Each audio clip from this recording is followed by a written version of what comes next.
हज़रत सुफियान सौरी एक बहुत बड़े फ़क़ीह गुज़रे हैं। वो फरमाते थे कि आलिम 3 तरह के होते हैं।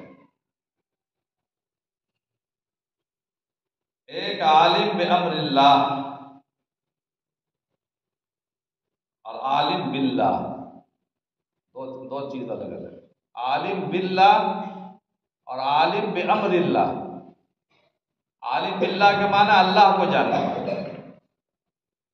और आलिम बिअम्रिल्लाह के माना अल्लाह के हुक्म को जानने वाला। कुछ उलमा ऐसे हैं जो आलिम बिल्लाह भी हैं और आलिम बिअम्रिल्लाह भी, यानी अल्लाह को भी जानते हैं और अल्लाह के अहकाम को भी जानते हैं। वो आलिम बिल्लाह है और आलिम बिअम्रिल्लाह। कुछ लोग वो हैं जो आलिम बिल्लाह है, आलिम बिअम्रिल्लाह नहीं है।